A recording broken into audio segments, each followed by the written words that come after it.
All right, guys, how's it going? Now, listen, I feel like a bit of a naughty schoolboy right now. I don't know at the time of recording what I've titled this video. I feel like I want to clickbait you a little bit just to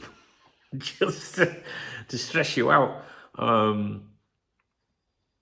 I don't know if I'll do that to you or not. I don't know. So did I clickbait you or was it all right? Let me know if it was acceptable, the title of the video. I genuinely don't know what I'm going to title this video yet. I'd like to have a laugh, but I don't want to set people off whinging. I ain't got time for that. So there was a comment yesterday left on one of my videos by Adrian's R08KK. We'll call it Adrian's. All right, Adrian's, thank you for taking the time to comment. And it was a comment that I wanted to share with you guys because it's a good little theory. And I wanted to run it by you. No, don't be mean. Don't say Adrian's is a fucking idiot just because he's just saying like this is what he thinks, right? And we're allowed to debate, yeah? And he says, I personally think they've already got Zerbi in the bag. It explains Brighton's drop of form. Plus, I noticed in Trent's 4-4-2 interview, he was asked what team he played against has impressed him the most, and he said Brighton, which to me seems like a unique statement, seeing all the teams he's played against. Also, when you look at the style of play and his coaching style, it makes sense. I read that comment, I was like, fucking hell. I mean, it would explain why the betting odds are really short, wouldn't it? What do you think? Do you think there's anything in it? Do you think Adrian's has got a good point now? Do you believe that you share that view? Or do you think, nah, it's not happening?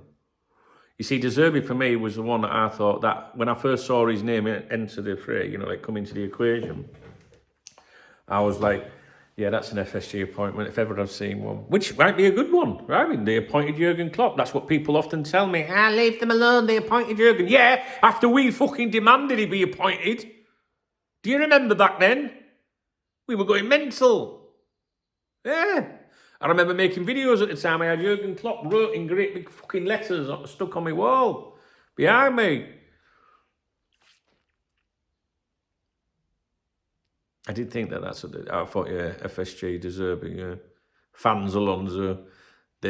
Anything could happen, couldn't it? And we seem to have entered this little period, I don't know if you've noticed this, of where everyone is a little bit edgy, as to what's going on. Me included, I'm reading comments like that thinking, no, please don't say that. I want Alonso. Or Ruben Amorim, because I put 20 quid on him when he was a massive outsider. It just shows you, Dunk knows best. You know what I mean? Second favourite now. Yeah. It's a win-win for me if it's between them two, which is what we are told it is. However, there was information posted on the members' website fucking weeks ago that said they favoured Alonso. But then some people think Edwards would want Amorim. Well, nobody knows what's going on. Have you noticed how the LFC clique of journalists are not saying a fucking thing? How come they haven't got an opinion, guys, right now? We're talking about it every day almost, right? Well, in these videos, I do these videos Monday to Friday, I guess, Saturday and Sunday. I just chill. But, I do live streams and that. But what I mean is, during the week, we're all, speculating and asking questions about who the manager of Liverpool Football Club might be, right? But the journalists that are paid to tell us their opinions and to find out the exclusive news don't know a fucking thing. They're saying nothing. Do you not think that's a little bit strange? I think it's exceptionally strange. And, when I say clique of LFC journalists, that does not include David Ornstein or Paul Joyce. Those men are lone wolves. They don't pat each other on the back and fucking, all agree with each other. The clique of journalists out there, it's like a little club. Do you know what I mean? Yeah, you are right. We got the same opinions, haven't we? Yeah. Do you know what I mean, guys? That's what they're like. They are. They are like that. They haven't got a fucking clue, to be honest with you. They haven't. I haven't got a clue either, but you know what I mean? I didn't go to university to study to become a journalist, and be impartial and professional and everything. Surely a journalist's job is to report fairly the news, what they're being told, and for you to decide whether you believe it or not, right? But the industry is so lame now that they basically put themselves first and forward, which is nothing wrong with that, right? We would all do it in our jobs, right? First, I come first, my family, right? But when it's journalism and integrity and things like that, and journalists, I would have thought a journalist would say, fuck that, my job. Do you know what I mean? It's like an unwritten code, innit? Do you understand what I'm saying with that? I don't think they're impartial. I don't think they've got a fucking clue what's going on. They are managed. They are all managed. That clique, definitely. I wouldn't say... when it comes to Ornstein and Joyce and Fabrizio Romano, Mo Salah. Some people don't know why I do that. Tell them. I wouldn't say... Are they managed? I would say controlled. It's a slightly different word to managed, I think. Would you agree? They're controlled. Control the information that flows to them. I think the clique that are way down the tree, they're more managed, like throw them a little bone every now and then. Do you know what I mean? Make them feel special and that. Let them ask a question. Do you know what I'm saying? For the record, I don't have a problem with any of them. Well, they've probably got a problem with me, some of them. Well, yeah, and I understand why, because I pull people up.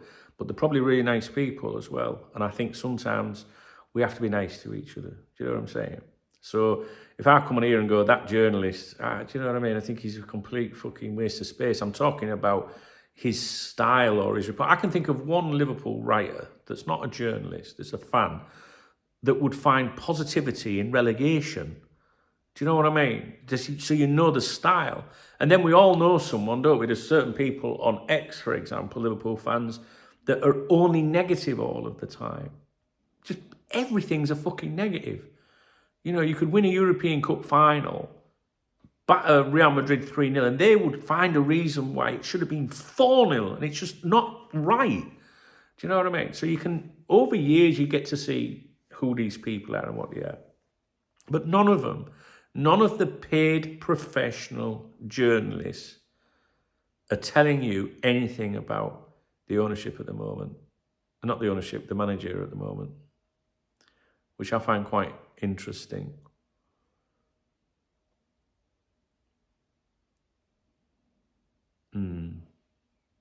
So, all we have to do is wait for Ornstein and Joyce to kick in, and the rest of them just copy him anyway. I mean, I don't know. What did he, you know, like if they work for like a mainstream newspaper, what are they doing all week? How does it work these days? Do you know what I mean? Like, if you're a Liverpool journalist, shouldn't you be churning out Liverpool news every day? I mean, imagine if they worked for me. I couldn't have one of these fuckers sat in here all day. What are you doing today? Nothing, I got nothing. What you got now? No. I mean, when you look at The Athletic, your Liverpool FC journalist is Pierce. But when we've got David Ornstein, it just completely wipes the floor of him, and he's not specifically assigned to Liverpool Football Club.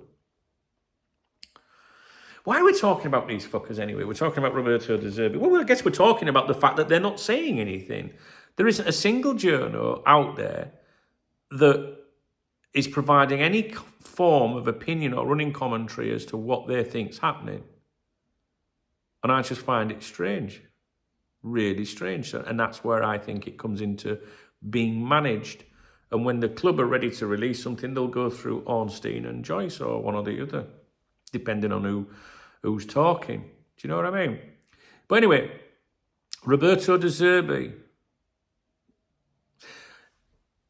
If I make a video like this talking about journalists, saying I haven't, seen this, and I'm wrong, you must pull me up in the comment section, guys. Say, actually, Dunk, such and such said this, because why did that column move? Michael Edwards has agreed to return to Liverpool to head the club's football operations post Jurgen Klopp. There we go, just made a video about it. Perfect. I've got to go and deal with it. Let me know what you think about Roberto De Zerbi.